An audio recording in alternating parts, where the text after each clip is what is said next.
You ready to rock out with? Hosted by me, Danny Faith. Okay, well, thank you for coming on to Rock Out With. If you just want to introduce yourself. I'm Gary from the Survival Code. We're a London-based rock band. There's two of us, and we love riffs and melodies, and we've been around forever, almost since your grandchildren were here. How did you meet each other? We met each other on the beautiful gum tree, as it happens in this life. This is the third derivation. The third derivation. You can imagine how many wonderful people I met on the way to meeting the drummer Simon. But we met in 2018 when our original drummer left. We had a guy with us for 7 years, and he popped off moving in the country, and we met Simon on Gumtree fortuitously. And he's a guy who used to be in a rock band in the 90s and had minor success / major success in Asia. So he was happy to get back involved. Why not? Why a duo? Obviously, you just touched on the fact that you had other people before. What made you just want to be just the two of you? Yeah, fair question. Ultimately, I think most people, if they had the choice and everything was, just you could pick what you could get. 4 members would be ideal for our kind of music, to be honest, 4, even 5. But the reality is, as time has passed, with commitments and trying to keep a consistency, on our 2018 album, we just found a way of the two of us, or 2 people at least, making a consistent sound. Through our producer as well, who's helped with that, Matt Hyde, he's helped kind of tie it all together. So despite now it being 3 releases with him since then, there is a thread linking them despite us changing in our sound slightly. Yeah. So it's cool.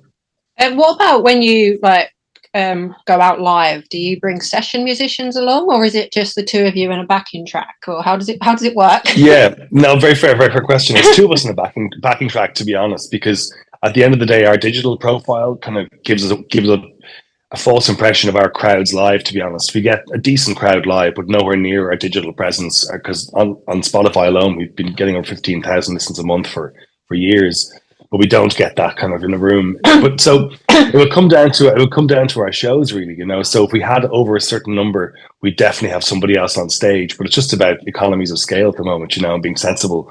We'd love a bigger show, but at least we can keep this consistent and give it across wherever we are. We can play anywhere, basically, big or small as it stands. So it's handy.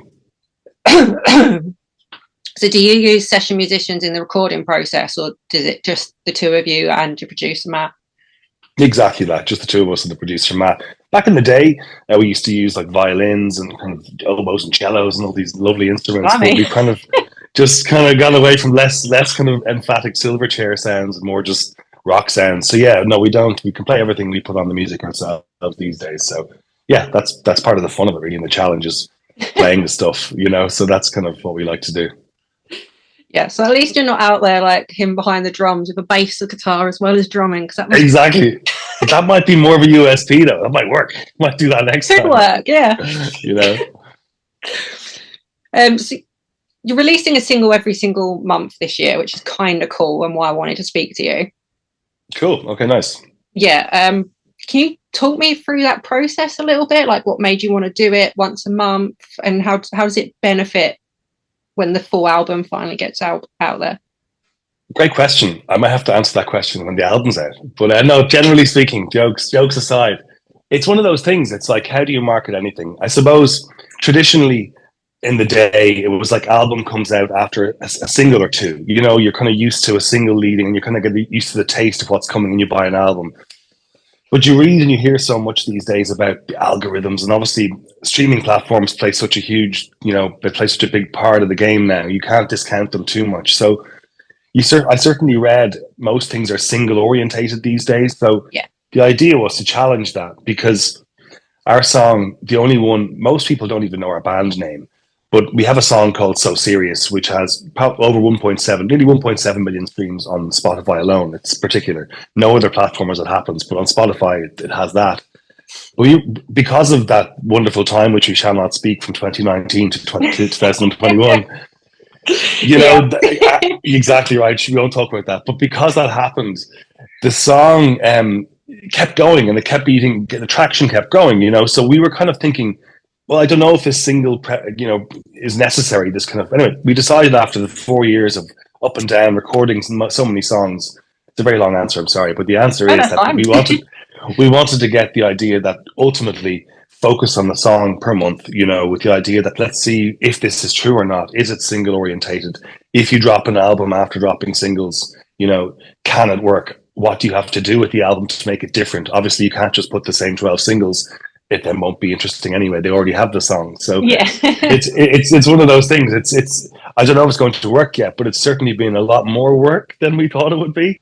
But because we decided to do like acoustic video versions of the songs and live studio versions of the songs every month too, trying to offer ancillary to see if what do the algorithms like, if anything, you know, because that's unfortunately the game we're kind of playing. So yeah, we decided to do it to see would it work because we read a lot about such things, and it's been great.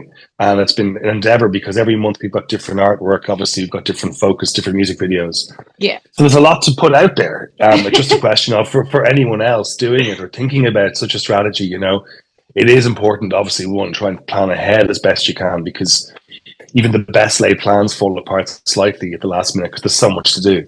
So just try your best to try and bank as much content in advance, I'd say. Yeah, you've sort of made yourself a lot of work by doing one a month. Didn't realize. Anyway, there you go. Obviously, we're 9 months into the year. Has it been? Have you noticed a difference between releasing an album to doing it like this? Yeah, I suppose sometimes it's like you know your favorite songs and you know your favorite kids, and you kind of just treat people differently or treat songs differently. But it kind of forces one to really spend time. Let's be honest, you don't have a favorite. Everyone has a favorite song. So I'm trying to say on an album, and you often have one that isn't your favorite.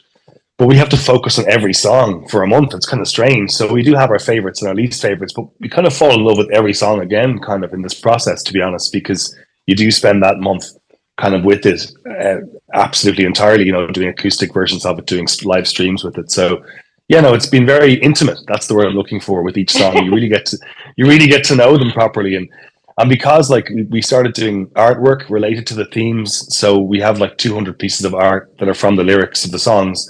So every song that's the video is being made, the artworks are being created. So it's lovely. By the end of the month, like there's just such a lovely output of the idea, basically, you know? Yeah. With the sorry, I've got a really bad tickle in my throat. No worries. With each single, were they all written and recorded, and then you're just releasing them one a month, or are you writing? No, thankfully, recording? that would be impossible. No, genuinely, like as much as we're doing, it'd be all over. There'd be nothing happening, just blank screens. Now, thankfully, part of that process of those 4 years and stuff was that we had 18 songs that we focused on for all that time. And then we ended up with XYZ. So the idea we're going to go with is the album's actually going to have 14 tracks, but there's a different version of the album with 16 tracks and all this crazy stuff too. So we have to offer something that we were saying before, but that's all banked before we were trying to decide what would we do with the EPs or albums or singles. Yeah. And that's why we chose this strategy. Yeah, because I suppose the last thing you want is to release a song each month for free, with streaming and stuff, because you don't have to pay for it, and then just put the album out of all the free songs. You're not going to get people buying it, are you? Exactly. It's so hard to get it. Exactly. So as it happens, you know, who knows if the world wants piles of our artwork. That's what's happening. It's part of our album thing. That's what we're going to be doing. So that's the USP. Come the time, I think we're going to try and send one to everybody who's covered us or anybody in the game. They're going to get a hardback version of our book, which is like 80 to 100 pages of themes, songs, lyrics, QR codes to the videos, all that stuff. So it's innovative thinking. The question is, will it work? We don't know. Yeah, it's just a little bit different. So I can see it kind of working because you've got the people that are like myself that are obsessed with music that do like that hard copy still. Yeah, me too. I still buy CDs randomly like a weirdo.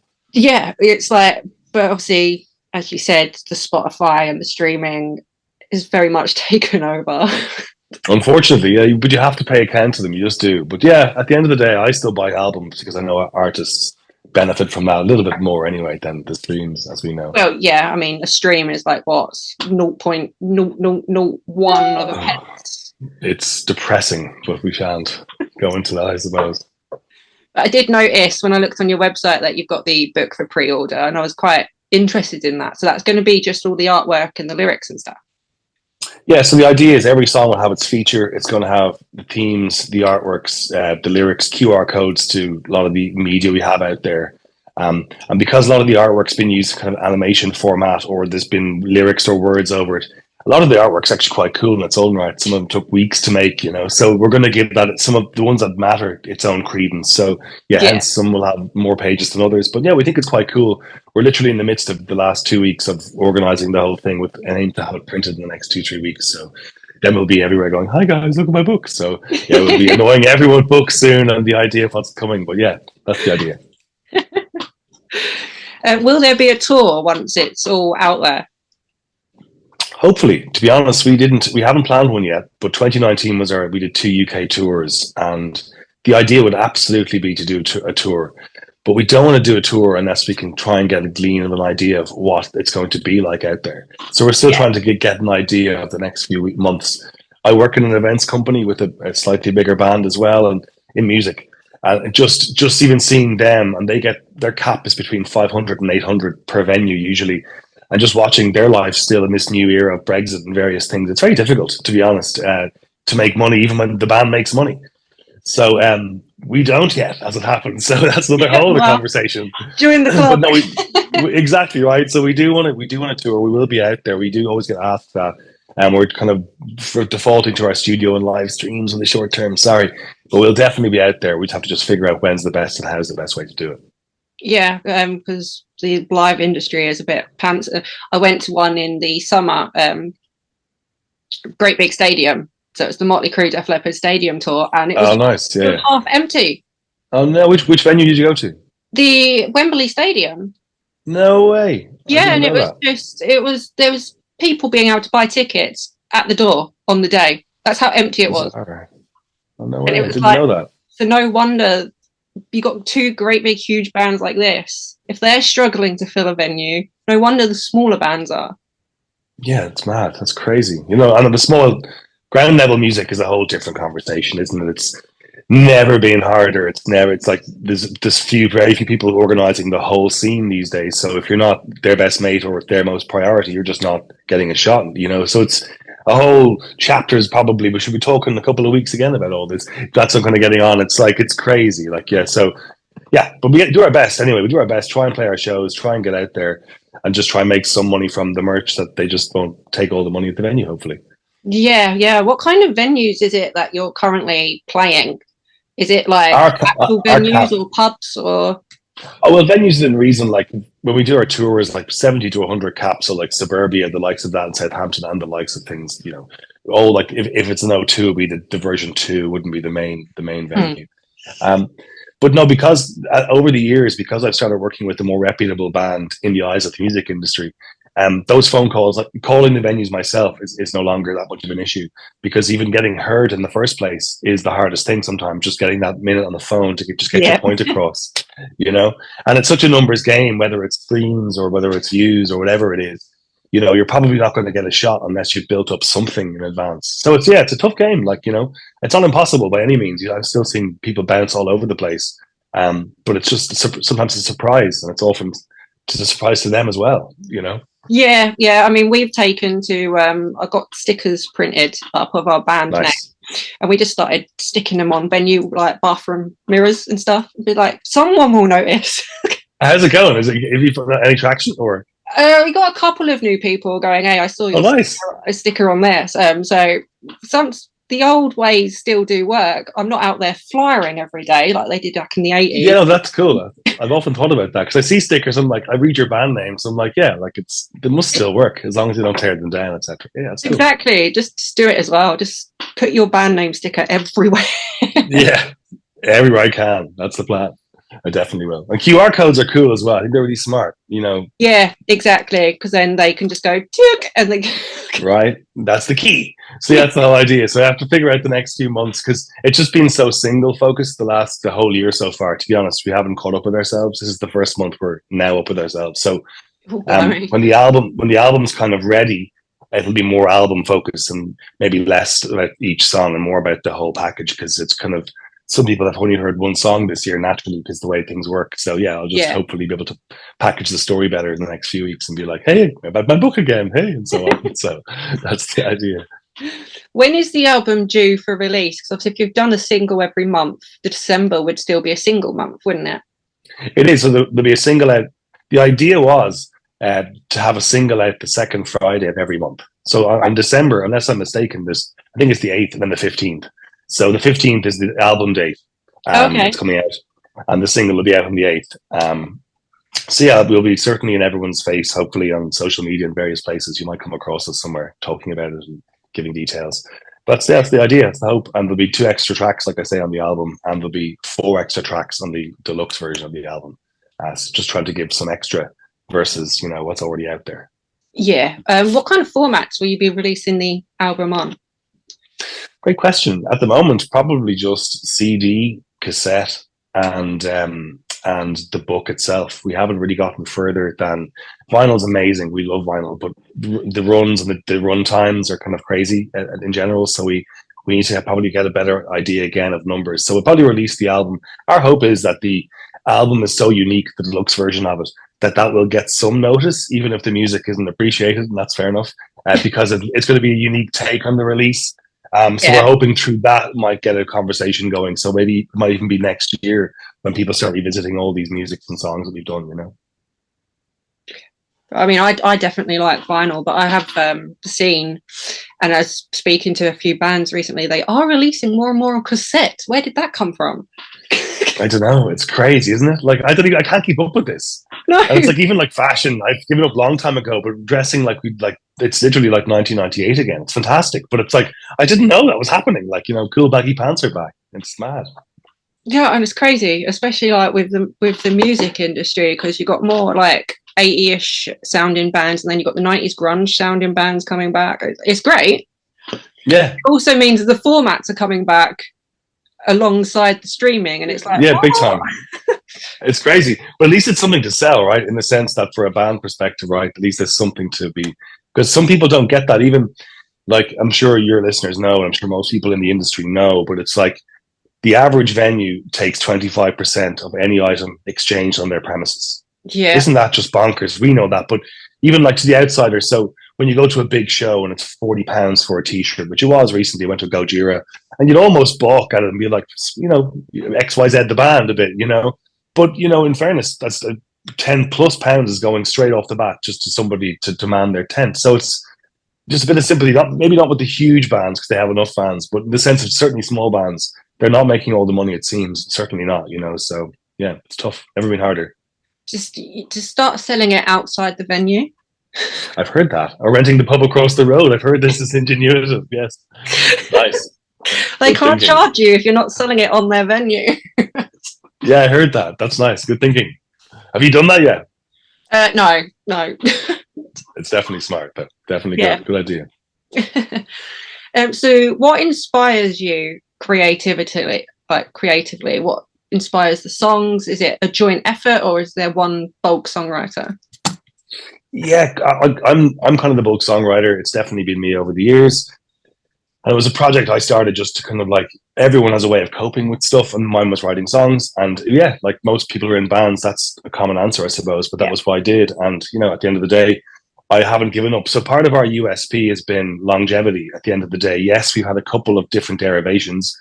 No, we haven't had huge commercial success. But the fact that one song has had a bit of a click, albeit anonymously, because no one knows who we are, has shown how random and cool the industry can be, the lottery ticket of being in music, So many good bands have come and gone in my time, like so many talented kids especially. But life kicks in, and bands and marriages and things and kids and all these real things that kick off, So we've been lucky to have had 10 years to hone a craft that we're really good at writing our songs now, I think. So it's kind of a pleasure to kind of be back and to have a tone and sound since 2018. Finding that over the original years wasn't ideal. All these different, we had lots of people who got involved in our punk days and kind of pop punk days, and they weren't as into our rock metal days. So it was hard to keep everyone on board and happy. But now we have a sound, we have an output, we have an identity. So it feels very like the clothes fit. So yeah, just to be part of it. Like, I've never been more inspired. Our biggest heroes have always been musicians. So to have anything in the same realm as them is just, yeah, privilege, really. Yeah. What about like the social media? Because a lot of people are finding that TikTok is making them just blow up.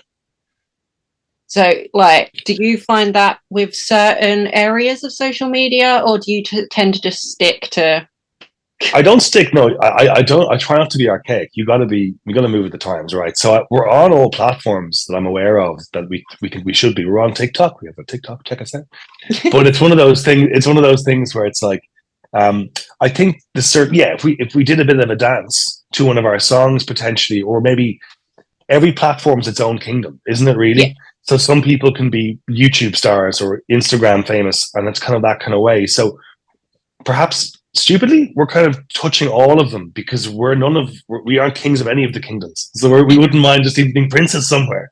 So ultimately, just trying our best to kind of figure it out and reading where we can without depressing ourselves too much, where it's like all this algorithm chat and how you're going to win this, and it becomes a bit soulless and a bit horrible. Doesn't it really? I'm sure we could all get better algorithms, but it just takes all the joy out of it, to be honest. So yeah, I try our best to read as much without making it too sour, and try our best to figure out the platforms as we go, because no one knows what's going on. With being on all of them, do you find that sometimes you're concentrating more on your social media output than the music output? I don't know a musician that spends any time playing music anymore. Do you? Yeah. No, what's the thing? Like, really? Because you've got to keep up with engaging the fan base. It's like, when do I have the time to actually work on my craft? Isn't it hilarious when you eventually get to play a song occasionally, how nice it feels? It's like, wow, that's so nice. Yeah, it's so rare. 3-4 days a month we'll be playing and rehearsing these days. Everything else is just everything else. That's the way it is, though. But look, to have the privilege of playing and so on, again, that's the win in itself. It's just everything around it sometimes makes it feel like a nightmare. But it's not. Stay in the bands. Keep it going. You have to keep it going. Have you ever been like looking into the festival circuit to try and push you forward that little bit more? Yeah, hugely. Yeah, we always apply for festivals. And ultimately, like the band I work with are a post-rock band. So they're apples and pears to us. They're the same kind of world, but not the same genre, clearly. And our fans are very different. Yeah. So the idea would have been, to be honest, our offering isn't the sexiest, two random lads, so it's just, a bit of a rock band. Guitar music isn't the most sexy for radio and all that stuff these days. So look, our idea was start our own festival if we could and go from there, or start our own gigs. So we just don't know. No one's going to give us a massive leg up, I don't think, at this stage. So just a question of either be lucky enough to create a song that creates interest beyond what we have so far, or just create our own thing full stop and just try and make an impact through that. Because I don't know if we can rely on anybody to give us that boost. We've been asking for so long in no weird or small violin ways, but we did ask, and nobody cared. So it's fine. We move on. Because the only reason I ask is because you've got kind of festivals like the Breaking Bands Festival and Camden Rocks, which is we've played all those. In fairness, over the years, we just ran so long. Exactly. In fairness, they're quite good to get ones out there. No, it's true. And we'd love to play them again, let's be honest. I suppose with the focus this year was we just knew that we wouldn't have the bandwidth to be focusing on festivals and live as well as what we're trying to do online. So yeah, look, it's all next year will probably be a lot more of the live aspect, because all the music will only just have been out properly for everyone to acknowledge, really, like we were saying earlier. So yeah, that's the idea, probably next year, ideally. So you've just been concentrating on the the social media side this year. Yeah, the fun part. Exactly. The hard work part, let's be fair. No question. It's not the nice part. We know that. And so how often do you get together? Do you just write a song and just send it to him going like, look, this is what we're doing? Or does he get involved as well? No, the best songs definitely over the years are collaborative 100%. So you definitely don't want a dictatorial system like we're just, this is what it is, play that. And I definitely love working with musicians I respect and who are talented. So I have both of those things for everyone I played with before, certainly for Simon. He's a very, very good drummer. Yeah. I was a drummer for years in metal bands. So it's always very like on point. We have the same frequency, same conversation. So no, it's great. I come up with an idea and a song within reason. We'd rehearse it, we jam it. And we probably know weaknesses between us quite quickly. And he would probably, I'd like I like people to say them, like, say how you feel. And then I'd probably come back and we'd have 3 or 4 more versions. And within a couple of weeks, we'd have a whole full song. Sometimes on day, sometimes it all comes together on day if it's super magic, right? Yourself. But mostly it's a couple of weeks, maybe a couple of rehearsals. And when we're writing, we try to meet every week because I'd be working every day, but just like real life, he is at work every day. So he needs to come after work once a week at some point to, try and get something done. So yeah, we write a lot more together when we're writing. To be honest, the last year and a half, we're just planning the release. So we see each other once a month, twice a month for the live streams we do. And we are still practicing for live. We played a live show earlier, 2 live shows earlier in the year, but kind of discreet ones for friends and like Brighton and stuff in bars we kind of know very well. But yeah, that's been the plan so far, just to haven't lost it. We still got it, right? We can still play. Is the idea, Yeah. So yeah. Yeah, the last thing you want is to release all this music, go to tour it, and you've forgotten it. You never learned it in the first place properly, exactly. So yeah, so we're on top of that at least. So the only other question I've got, and I ask everyone this, sometimes it puts you on the spot, sometimes you know your answer straight away. But if you could rock out with anyone, dead or alive, who's it going to be? Joey Jordison. There you go. See, straight away. Yeah, nice. Because it's too hard. There's too many you could say, but he's somebody I did see play live and someone I grew up admiring, like you wouldn't believe, like many people did. Like, very special person in many people's lives, and he's the guy. What about as the survival code? The truth is, my biggest hero growing up was Alkaline Trio, Matt Skiba, like the singer of Alkaline Trio. And now I know with the Blink-182 fame now, he's much bigger than he used to be, arguably. But no, certainly I used to think I was him once upon a time. So no, I love that guy. So if he could ever just rock in for a song or do a vocal with me, that'd be pretty crazy too. Possibly more achievable because he's alive. Well, yeah, there is that part. Yeah. You never know. Always helps. Exactly. And like, I guess like the last one is what kind of, like, to anyone who hasn't heard you, what would you describe your music as? So obviously you've said rock, but like rock can cover a wide... No, very much so. The best and worst part of it, someone described us on our second single this year as the best parts of punk rock, pop rock, emo, and metal. And it almost sounds so broad you can't even deal with it. That's the problem. They're all inspirations. And when they listened to them, I was like, there you go, that's it. But it's hard to package and sell. The truth is, we have a lot of energy, loads of riffs, loads of melodies, little less shouting, and loads of good drums, and kind of whole songs are energetic. And yeah, I think once you get into us, it's hard to get out of us. Is that a thing? Yeah, that's the idea. So yeah, nice one. Thanks for asking. Thanks for having us on. It's been great. That is absolutely fine. Thank you for coming on. Pleasure. And I wish you luck with all the hard work in these last few months. Oh, thanks. We're going to be in your face on some social media platform inevitably, but thanks again. And do it, and I will share it and push it further as well. Nice one. Cheers. Brilliant. Thank you. Bye. Thanks.